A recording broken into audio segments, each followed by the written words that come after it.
근데 마태복음은 12장 7절입니다. 자, 한 절입니다. 우리 같이 한번 봉독하겠습니다. 나는 자비를 원하고 제사를 원하지 아니하노라 하신 뜻을 너희가 알았더라면 무죄한 자를 정죄하지 아니하였으리라. 자, 오늘 마태복음 12장 7절의 말씀입니다. 이 말씀은 이제 예수님께서 하신 말씀이에요. 우리가 뒷부분에서 이따가 이제 어떤 스토리가 있는지 살펴보겠지만 예수님께서 하신 말씀인데 이 구약의 말씀을 인용하셨어요. 어디에 나온 말씀인가 했더니 호세아의 말씀인데 오늘 제목 자비의 훈련. 예, 오늘도 훈련입니다. 여러분 뭐 누가 훈련시키는 거 아니에요. 하나님께서 여러분들을 조금 더 그 목적에 맞게 인도하신다 이렇게 생각하시고 또 훈련하니까 너무 또 여기 군사지역인데 괜히 또 그렇죠? 너무 또 딱딱하잖아요. 또 더군다나 군사지역인데 자꾸 또 훈련 얘기하니까 근데 제목을 붙이기 좀 좋더라고요. 원래 그런 뭐 여러분들 훈련에 대한 뜻은 아니니까 여러분 이해하시고 우리는 늘 하나님 앞에 훈련받는 마음으로 그런 마음의 자세를 가지라는 뜻이죠. 아멘. 자, 호세아 6장 6절에 나온 말씀이에요. 우리 한번 봉독하겠습니다. 나는 인애를 원하고 제사를 원하지 아니하며 번제보다 하나님을 아는 것이 원하노라. 오늘 마태복음 12장 7절에서 예수님께서 호세아 6장 6절의 말씀을 인용하시면서 이제 어떤 바리새인들에게 하신 말씀입니다. 호세아 선지자는 여러분이 잘 아는 히스기야 왕 때 활동했던 선지자인데 히스기야 왕은 이제 이스라엘이 나누어져서 북쪽과 남쪽으로 나누어진 그 남유다에서 활동이 아니라 남유다의 왕이었어요. 그리고 그 당시에 이제 남유다의 선지자는 이제 이사야 선지자입니다. 그 당시에 이제 북왕국에서 활동했던 선지자가 이제 호세아 선지자예요. 그리고 그때 북왕국의 왕은 이제 여로보암 2세라는 이제 왕입니다.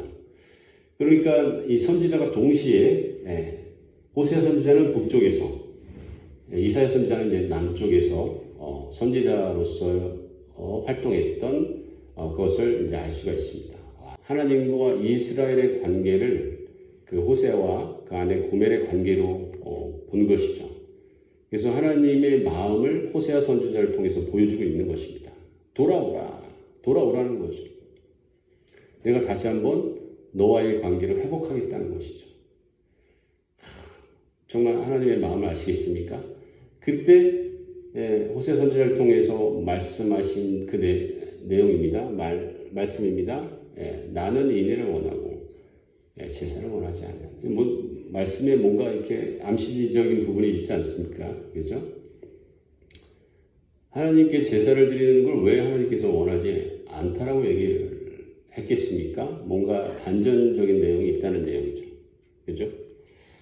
자, 이때 인애에 대한 이 히브리어 말을 헤세드라는 말을 이제 쓰고 있는데 이 헤세드는 뭐 여러 가지 뜻이 있습니다. 오늘 이제 제목처럼 자비 그런 의미가 있어요. 그러니까 자비라고 생각하는 그런 우리 어떤 느낌, 뉘앙스는 여러분 어떤 느낌을 갖고 계세요? 좀 뭐 긍휼을 베푸는 마음, 뭐 그런 의미가 있죠. 근데요, 또 다른 의미가 있어요. 어떤 인자함. 영어로는 어떻게 보면 goodness. 그런 의미가 있어요. 무슨 뜻인지 아시겠죠? 그다음에 친절함. friend가 아니라 뭐죠? kindness. 그런 의미도 있습니다. 그러니까 조금 의미가 포괄적이에요. 근데 뭐 헬라어에서는 조금 그런 의미들을 좀 나눴어요. 그래서 엘레오스라는 이제 어떤 자비, 긍휼함, 뭐 이렇게 불쌍히 여김, 뭐 그런 의미가 있고 또 이제 다른 친절함, 또 kindness, goodness라는 그런 또 헬라어를 또 이렇게 구분해서 사용하고 있습니다만 히브리어에서는 이렇게 같이 포함하고 있어요. 그리고 한국말에 또 이 여기서 말하는 그 헤세드의 의미로서 은혜라는 말도 좀 많이 사용했어요. 이 한국어 번역에서는. 그래서 여기 우리 창세기 24장에 보면 그 아브라함의 아들 이삭을 이제 결혼시키려고 거기 있는 가나안 땅의 사람과 결혼시키지 않았고 그 친척, 그 나홀의 그 집안에서 리브가라는 여인을 결혼시키려고 이제 아브라함 종을 보내게 되죠. 그때 아브라함 종이 아브라함에게 했던 말입니다. 오늘 잘 하나님께서 그 여인을 잘 만나게 해달라고 하나님께서 은혜를 베푸시옵소서라는 그 단어를 이제 한국말로는 은혜라는 말을 썼는데 히브리어 성경에서는 헤세드의 의미입니다. 헤세드라는 단어예요. 그러니까 은혜라는 의미도 있는 것이죠. 그렇죠? 그 헤세드라는 단어는 자비, 은혜, 호의, 친절, 그런 의미가 있습니다. 그래서 시편 136편은 전체가 한 절 한 절마다 다 헤세드라는 말을 사용해요. 1절부터 26절까지. 근데 한국어 성경에는 이제 인자하심이라고 이렇게 해석이 됐습니다. 하나님이 그 인자하심, 선하시고 인자하심을 많이 반복하는데, 선하신 것은 이제 그야말로 굿니스고, 저번 주일에 말했던 토부라는 단어를 쓰고 있어요. 하나님 좋으시다라는 뜻이죠. 그리고 인자하시다는 건 좀 더 친절하고 뭔가 다정하다, 그런 의미가 있어요. 할렐루야. 그 다정하신 하나님, 저와 여러분들과 함께 하신다는 것을 여러분 믿으시기 바랍니다. 그런데 그 은혜라는 말로 아까 이제 번역이 됐었던 부분은, 또 은혜라는 단어는 또 우리 사무엘상 1장 8절에 우리 여러분 잘 알고 있는 한나에게 기도할 때 하나의 은혜를 베푸시죠. 그런 다른 단어를 또 사용하기도 합니다. 그래서 신이라는 단어를 사용했는데, 이 창세기 또 39장에는 또 헤세드와 신을 같이 사용해요. 그러니까 의미는 굉장히 다 비슷하다는 거예요. 우리도 어떤 의미를 말할 때, 똑같은 의미로 말을 할 때 두 단어를 말을 해야 된다면 똑같이 반복해서 말하지 않죠. 그러니까 하나님 이렇게 말하는 거예요. 하나님 자비와 긍휼을 베푸시옵소서. 보통 이렇게 말하지, 자비를 베푸시옵소서 이렇게 말 안 하잖아요. 그러니까 자비하고 긍휼이 비슷한 단어지만 의미는 거기서 비슷하지만 우리가 반복하기 위한 목적인 거예요. 자비와 긍휼이란 뜻이 완전히 달라서가 아니라, 우리가 보통 말을 할 때 그 자비로움을 강조하기 위해서 자비와 자비로우신 하나님 하면 어색하죠. 그래서 보통 우리가 말을 할 때 말을 잘하시는 그런 어떤 수사적 의미로 자비와 긍휼 이렇게 같이 쓰는 거예요. 그래서 인자와 은혜를 같이 이렇게 사용하신 겁니다. 이해되십니까? 그러니까 그런 의미를 가지고 있어요. 자비. 특별히 히브리어에서는 그 단어를 헤세드라고 이제 사용을 했다는 것이죠. 자, 그래서 이제 자비의 의미를 이제 살펴봤어요. 그리고 이제 오늘 이제 본문을 이제 들여다보겠습니다. 자, 12장 1절, 2절 같이 한번 눈으로 보겠습니다. 그때 예수께서 안식일에 밀밭 사이로 가실새 제자들이 시장하여 이삭을 잘라 먹으니 바리새인들이 보고 예수께 말하되 보시오, 당신의 제자들이 안식일에 하지 못할 일을 하나이다. 여러분, 예수께서 제자들과 함께 이제 밀밭을 지나가는데 제자들이 배고파서 이삭을 잘라 먹었어요. 그렇죠? 근데 그 날이 어떤 날이었어요? 안식일이었습니다. 여러분, 신명기 23장에 보면 가난한 자가 이삭을 잘라 먹는 것은 따는 것은 모세 율법상 죄가 있다라고 말하지 않아요. 보셨죠? 신명기 23장 25절에 그러나 낫을 드지는 말라. 그게 무슨 의미예요? 그러니까 남의 곡식을 칼을 대면서까지 많이 가져가지 말라는 뜻이죠. 그러나 배고파서 따먹는 정도는 하나님께서 죄라고 말씀하지 않았다는 것이죠. 여러분, 지금의 법도 좀 비슷하지 않아요? 가난한 자가 이제 배고파서 도둑질을 했을 때는 그야말로 배고팠기 때문에 도둑질을 한 거지, 어떤 이 다른 사람의 것을 해하려고 했던 목적이 아니라는 것이죠. 그래서 지금의 어떤 판례도 이런 부분이 많이 있습니다. 생계형 도둑입니다. 생계형 범죄예요. 이것은 크게 판사가 대부분은 생계형 범죄는 가볍게 훈계하고 죄를 많이 약하고 용서하는 것을 알 수 있습니다. 하나님의 법이 그대로죠. 그렇죠? 여러분 남의 그 곡식에 낫을 대는 것은 나쁜 의도죠. 그렇죠? 그러나 배고파서 조금씩 따먹는 것은 충분히 하나님께서도 이해하신다. 그러나 이거 너무 또 악용하시면 안 돼요.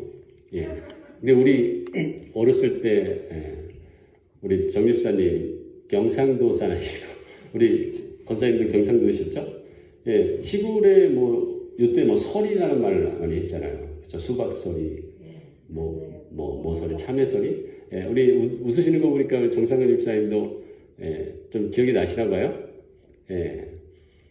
뭐 지금 다 말씀하셔도 됩니다. 뭐 누구한테 고저질할 거 없으니까 할 사람 없으니까.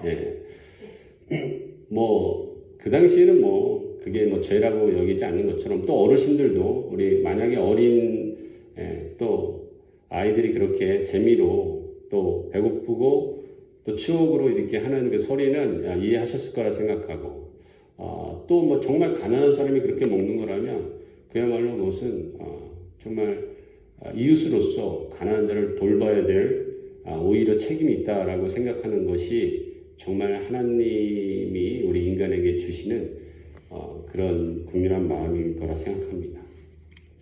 근데 문제는 뭐예요? 바리새인들이 꼬집었던 게 뭐예요? 안식일 했다는 거예요. 근데 뭐 신명기 5장이나 뭐 출애굽기 20장의 10계명 중에 1계명부터 10계명 그야말로 하나님께서 지키라는 그 모든 계명을 압축한 10계명 중에 바로 안식일을 거룩히 지켜라. 이건 4계명이잖아요. 그 1계명부터 4계명까지 하나님께 대한 계명이에요. 이것은 바리새인들 이스라엘 민족 특별히 말씀을 중요시 여기는 그 바리새인들에게는 정말 1계명부터 4계명은 목숨을 걸고 지키려고 했던 것을 알 수가 있습니다. 거기에 이제 4계명을 예수라는 사람이 어겼다는 거죠. 그래서 이제 안식일의 문제를 삼아서 예수님께 접근을 합니다. 그러니까 어떻게 보면 예수님의 꼬투리를 잡으려고 그러는 거예요. 그러니까 여기 우리가 생각하는 율법이라고 말을 하지만 이스라엘 민족에는 그 율법이 뭐예요? 자신들의 삶을 살게 했던 실제적인 법이에요. 도덕적인 법보다 더 중요한 것이 이스라엘 민족에게는 종교법, 바로 율법입니다. 저 여러분들에게도 하나님의 법이 더 중요하게 생각하십니까? 이 세상의 도덕법보다? 그렇다고 도덕법을 지키지 말라는 뜻은 아니죠. 그러나 하나님께서 저와 여러분들에게 주시는 그런 생명의 말씀들, 그것을 법같이 이 세상에 지켜야 할 법처럼 여러분 순종하고 잘 소중하게 생각하시는 여러분 되시기를 부탁드립니다. 그런데 문제는 이 바리새인들이 율법을 어떻게 돼요? 그냥 문자 그대로만 받아들인다는 것이죠. 근데 이제 안식이라는 것을 문제 삼아 예수님을 어떻게 보면 그 율법에 매일게 하려고 했던 것이 이제 바리새인들의 목적이에요. 정말로 바리새인들이 안식일에 대해서 정말 철저하게 지킴으로 하나님을 경외하는 마음으로 예수님을 그렇게 지적을 했을까요? 그랬을 것 같으세요? 우리 한번 보시자고요. 그 뉘앙스를. 예수님은 하나님이시죠. 예수님은 아마 바리새인들의 마음을 오히려 더 간파하고 계셨을 거예요. 그렇죠? 어떠한 얘기를 하십니까? 두 가지 이제 안식의 또 율법에 대한 어겼던 그 하나님의 정당의 율법과 안식일을 어겼던 그 과거의 구약의 선례들을 가지고 예수님께서 어떻게 보면 반박을 하는 거예요. 바리새인들의 말을. 두 가지 경우는 어떻습니까? 첫 번째 사무엘상 21장에 보면 그 다윗이 정말 그 다윗의 군사들과 전쟁을 치르고 정말 배고파 가지고 좀 견딜 수 없을 정도의 이제 피곤한 상태에서 제사장을 찾아갑니다. 그래서 먹을 떡이 없느냐 얘기를 했더니 제사장은 그러니까 거룩한 떡 외에는 없다라는 거예요. 그것이 뭐예요? 하나님께 제사를 드리고 남은 그 떡이에요. 근데 그 떡은 일반 사람들이 먹을 수 없어요. 예, 누구만 먹어도 돼요? 제사장들만 먹게 되어 있습니다. 근데 그 떡을 제사장이 하나님의 기름 부은 다윗에게 주게 되죠. 그때 어땠습니까? 다윗이 하나님께 벌을 받았습니까? 그렇지 않았죠. 그리고 다윗은 하나님을 섬기고 또 하나님의 사람이었다는 것을 하나님께서 알고 계셨기 때문에 다윗을 위해서 하나님께서 어떻게 보면 율법을 어긴 거지만 결과적으로 그러나 하나님의 마음은 어땠어요? 그냥 형식적인 하나님이 아니라는 거예요. 하나님의 사람들에게 배고픔을 하나님께서는 이해하시는 분이라는 것을 분명히 알 수 있죠. 그리고 레위기에서 24장에 보면요. 그 제사장들이 안식일에 어떻게 합니까? 제사를 드려요. 그 상번제라고 해서 번제는 매일 아침 저녁으로 드리고 그다음에 안식일에 드리는 제사도 있어요. 그러면 여러분 어떻게 생각하십니까? 안식일에 아무것도 하지 말라라고 하나님께서 말씀하셨고 그것은 바리새인들이 정말로 아무것도 하지 말아야 된다라고 생각을 했었는데 그런 제사장들은 안식일에 제사를 또 드리라고 레위기 24장에는 나와 있습니다. 그럼 뭐예요? 하나님이 문제가 있는 겁니까? 두말하신 거예요? 그러니까 두말한 것이 아니라 하나님의 그 마음을 헤아리셔야 되는 거죠. 그렇죠? 안식일에 하나님을 경외하고 하나님을께로부터 나아가는 그 일 외에는 하지 말라는 거지 무조건 하나님께서 하지 말라고 하신 것이 아니라는 거예요. 여러분 이해되시죠? 그것을 바리새인들이 어떻게 고지못대로 이 레위기 24장의 말씀은 본인들도 알고 있었을 거예요. 그렇죠? 바리새인들이. 그럼에도 불구하고 십계명에 안식일에 아무것도 하지 말라라는 그 말씀만 가지고 예수님을 그 율법에 매이게 하려고 했던 것이죠. 그리고 그야말로 율법을 통해서 죄를 어겼다라는 것을 정죄하기 위해서 그렇다는 것을 분명히 알 수가 있습니다. 여러분 하나님의 마음을 아시겠습니까? 그리고 예수님께서 하나님의 마음을 이렇게 대변하는 이 예수님의 마음과 심정을 아시겠습니까? 예수님께서 그야말로 너 바리새인들 너희들의 하는 일이 아주 괘씸해서 너희가 생각하는 것도 일부러 어기려고 예수님께서 이렇게 했을까요? 분명히 그렇지 않다는 것을 보여주고 있습니다. 여러분 정말 하나님은 이스라엘 백성이 율법에 매이길 원하지 않으셨어요. 그리고 안식일을 지키고 제사를 드리라고 하는 그 율법의 목적은 뭐예요? 그야말로 하나님 말씀에 순종하는 것이에요. 그렇죠? 자녀가 그 부모의 말을 이제 순종하는 것은 너무도 당연한데 그야말로 부모가 자녀를 막 너 이 말 안 들으면 때리기 때문에 순종하는 건가요? 그거는 물론 이제 결과적으로 뭐 부모 말에 순종하지 않으면 또 혼이 나기도 하지만 그런 어떤 부모가 자녀가 잘 되기 위해서 매를 들지 내 말 안 들었다라고 감정으로 매를 드는 부모가 어디 있겠습니까? 율법은 어떻게 해요? 죄를 깨닫게 하지만 결국은 믿음이 자라기 전까지만 필요하다. 그때 이제 말씀을 드렸어요. 그래서 갈라디아에서 말씀을 보면은 정말 율법에 매여 있는 그런 사람은 마치 연약한 초등학생과 같다라고 분명히 얘기를 하고 있어요. 그죠? 같이 한번 눈으로 보겠습니다. 여러분 믿음이 오기 전에 우리는 율법 아래 매인 바 되고 계시될 믿음의 때까지 갇혔느니라. 이같이 율법이 우리를 그리스도께로 인도하는 초등교사가 되어 우리로 하여금 믿음으로 말미암아 의롭게 함을 얻게 함이라. 그렇죠? 믿음이 온 후로는 어떻다고요? 우리가 초등교사 아래 있지 않아요. 그리고 갈라디아 4장 3절에도 이와 같이 우리도 어렸을 때 이 세상의 초등학문 아래에 있어서 종노릇하였다. 그러니까 초등학문까지는 이제 율법이 필요하다는 것이죠. 그러니까 우리가 율법의 초등학문을 이제 벗어나면 이제 믿음의 사람이 되어야 된다는 것입니다. 여러분 이해되시죠? 그러니까 이 초등학생은 어떻게 해야 돼요? 곧대로 받아들이고 시켜야 한다는 것이죠. 이게 마치 바리새인들이 하는 행동과 비슷하지 않습니까? 그렇죠? 그러니까 예수님이 얼마나 답답하셨겠어요. 그렇지 않다. 어찌하여 너희는 한 가지만 아느냐는 것이죠. 신명기에 나온 그런 법만 알고 그야말로 레위기에 나온 또 하나님께서 정말 너희를 향한 이 율법을 통해 주고자 하시는 하나님의 사랑의 마음을 어찌하여 깨닫지 못하느냐라는 것을 분명히 이제 보여주고 있습니다. 오늘 이제 말씀을 한번 돌아가 보겠습니다. 하나님의 이제 이 자비의 마음, 그 사랑의 마음, 이 자비는요 바로 하나님의 마음이죠. 속성이에요. 자비를 베풀기를 원한다는 뜻이죠. 그러니까 내가 자비를 베풀기를 원한다.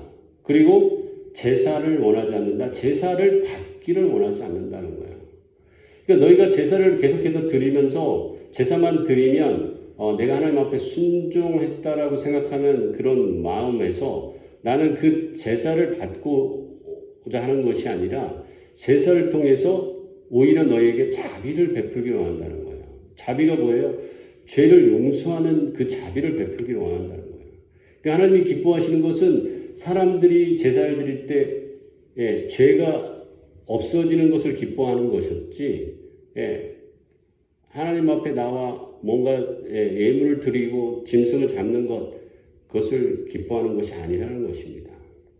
여러분 이해되십니까? 하나님의 마음 이해되세요? 우리를 향해서 기뻐하시는 그 하나님의 마음, 이스바녀 3장 17절 나와 있잖아요. 여러분 제가 여러 번 반복했었죠. 그리고 시편 145편 9절에 보면 하나님 모든 것들 피조물을 만드시고 기뻐하셨다고 그랬잖아요. 보기 좋아하셨어요. 그 피조물들을 정말 계속 돌보시는 하나님이십니다. 그냥 만드시고 그냥 내버려 두시는 하나님이 아니라 계속해서 긍휼을 베푸시는 그 하나님이시라는 것을 여러분 기억하는 여러분 되시기 바랍니다. 그래서 여러분 그 바리새인들에게 정말 제사에 대한 이제 얘기를 분명히 하는 거예요. 근데 이제 바리새인들의 초점은 다른 데 있었죠. 안식일에 대한 얘기를 초점을 두고 있었어요. 왜냐하면 안식일을 어겼다는 것을 통해서 예수님을 죄인으로 만드는 것이 이제 바리새인의 목적이었죠. 근데 예수님의 의미의 초점은 뭐예요? 안식일에 있지 않아요. 바로 하나님의 마음을 깨달으라는 것입니다. 할렐루야.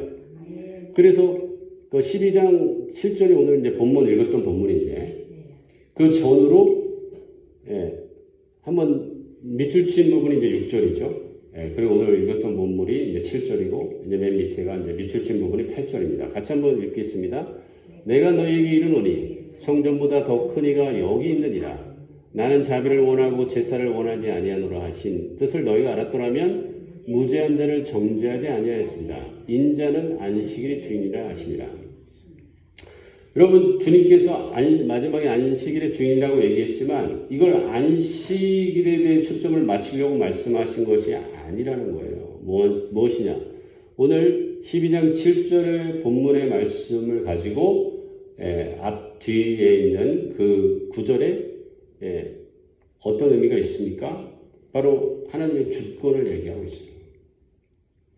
그러니까 너희가 안식일을 어겼다는 것들을 통해서 뭔가 율법에서 정죄하려고 하는데 예수님께서 이 말씀을 통해서 바리새인들에게 하고자 하는 그 말씀은 무엇이냐면 너희가 예배드리고 너희가 그런 모든 율법을 얘기하는 부분의 그 모든 주권은 하나님께 있다라는 것을 보여주고자 했던 거예요.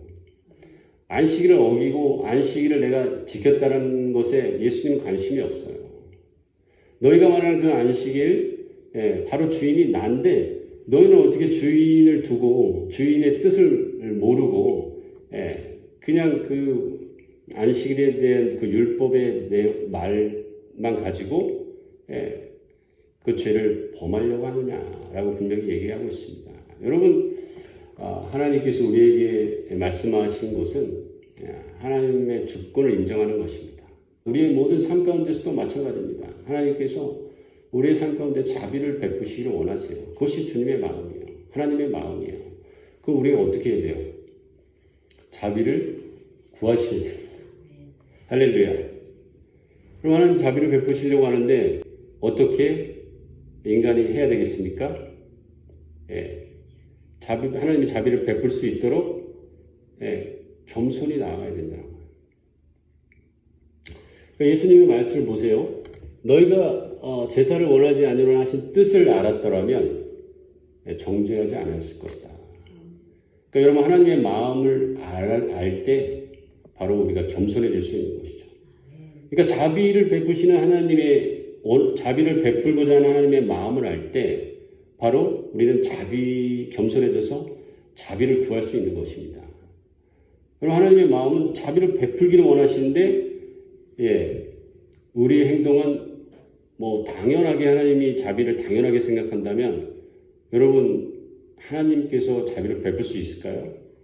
물론 하나님께서 자비하시기 때문에 베풀 수 있지만 하나님께서는 우리를 조금 더 겸손하게 하고 하나님의 자녀로 온전하게 하시려고 하시는 것이죠. 여러분 저도 아까도 잠깐 말씀드렸지만 아이들에게 훈계하고 또 어떤 바른 또 삶의 모습을 이렇게 얘기를 할 때 아이들이 잘 깨닫지 못할 때가 많아요. 아직 어려서. 하나님의 목적, 부모의 목적은 뭐예요? 자녀들이 바르게 살게 하기 위한 목적이에요. 그러니까 하나님께서 자비를 베푸시는 것도 자비를 베풀 자에게 자비를 베푼다는 것입니다. 우리는 하나님의 자녀로서 겸손하게 자비를 구하셔야 돼요. 자, 우리 출애굽기 말씀 보면 한번 같이 한번 읽겠습니다.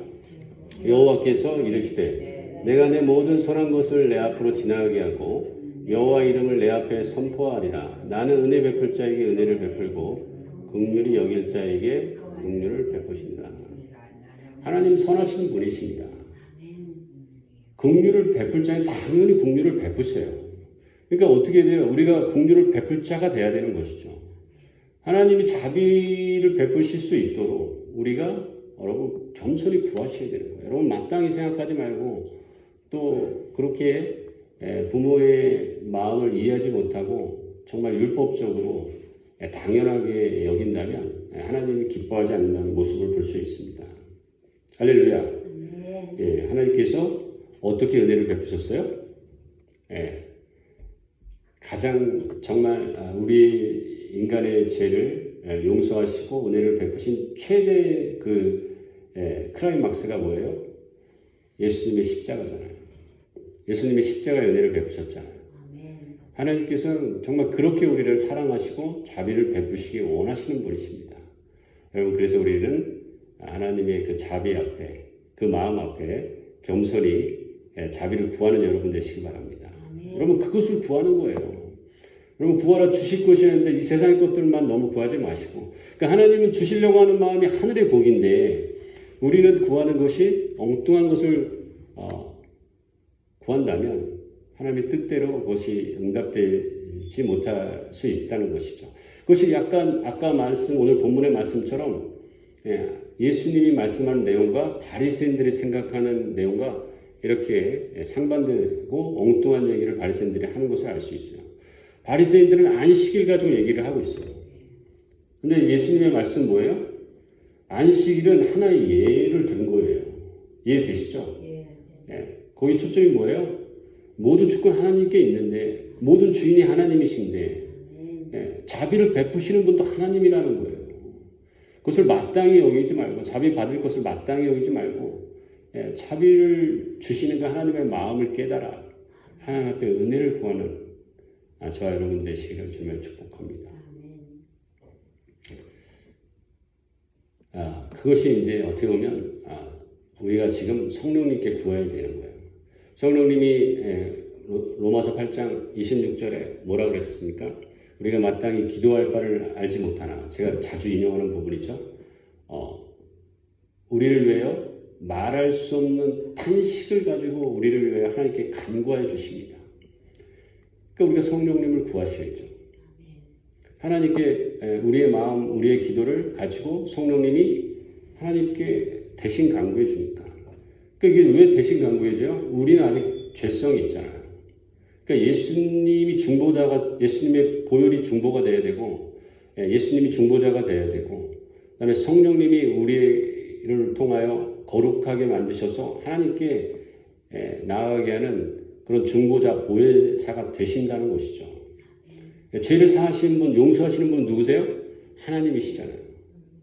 그렇기 때문에 우리가 성령을 구하셔야 됩니다. 성령을 구하는 저와 여러분들 되시기를 주님으로 축복합니다. 항상 마지막에는 또 성령의 열매로 끝나게 되죠. 자, 다시 한번 읽겠습니다. 오직 성령의 열매는 사랑과 희락과 화평과 오래 참음과 자비와 양성과 충성과 뒤에 온유와 절제 23절까지 있죠. 이와 같은 법을 금지할 법이 없다. 이렇게 나와 있습니다. 여러분, 자비의 열매. 결국은 우리가 성령께 구할 때 성령을 통해서 우리가 열매를 저절로 맺게 되는 거예요. 성령께서 우리로 하여금 하나님의 자비를 우리 가운데 베풀게 하시기 때문인 것입니다. 그럴 때 이제 마지막으로 드리고 싶고자 하는 말씀은 오늘 이제 본문 12장 7절에 예수님께서 뭐라고 말씀하셨어요? 자비를 원하고 제사를 원하지 아니하는 것을 그들이 알았더라면 그들이 정죄하지 않았을 것이다. 그러니까 우리가 자비 마음을 하나님께로부터 깨닫고 하나님의 자비를 구하고 자비를 받았을 때야 우리를 통해 사람들에게 자비가 흘러간다는 거예요. 여러분, 긍휼하심을 받지 않은 그런 어떤 삶의 모습 가운데 한 번도 자비를 받아보지 못했어요. 은혜를 받지 못했는데 어떻게 여러분들 그 상황에서 은혜가 흘러가겠습니까? 여러분들이 자비를 베풀 수 있겠어요? 자비가 있는지도 모르는데 여러분, 세상 사람들, 예수님을 모르는 사람들이 그렇습니다. 물론 불쌍히 여기고 그런 마음들은 있어요. 왜냐하면 하나님의 창조물이니까, 피조물이니까. 그렇지만 여러분, 하나님의 사랑을 경험하지 못한 사람은요, 희생적일 수 없잖아요. 우리는 하나님의 정말 값없고 아낌없는 사랑, 그 대속의 은혜를 받았잖아요. 여러분 믿습니까? 그래서 그 사랑으로 사랑할 수 있고 사랑해야 된다는 것입니다. 여러분, 그러니까 자꾸 어떻게 돼요? 예수의 보혈, 성령을 의지하셔야 돼요. 그렇지 않으면 하나님의 사랑이 흘러갈 수가 없어요. 그냥 세상적인 그런 어떤 사랑, 또 불쌍히 여김, 동정, 그건 누구나 할 수 있어요. 어떻게 보면 우리 마음 가운데 아직 선한 마음이 있으니까. 그러나 아직 우리 마음 가운데 또 죄의 모습이 있잖아요. 그렇죠? 성령을 의지할 때만 하나님의 자비를 통해서 우리가 이 세상 가운데 자비로운 삶을 살 수 있다는 것을 기억하셔서 오늘도 성령을 의지하는 저와 여러분 되시기를 주님으로 축복합니다. 한번 기도하겠습니다. 좋으신 하나님 은혜를 사모합니다. 오늘도 귀한 하나님의 말씀을 함께 나눴습니다. 자비로우신 그 하나님 마음을 우리가 다시 한번 깨닫게 하여 주시고 성령을 의지하는 삶을 통해 하나님의 자비를 우리의 삶 가운데 나타내고 흘려보내는 우리 모두 되게 하시옵소서. 예수님의 이름으로 감사하며 기도드립니다. 아멘.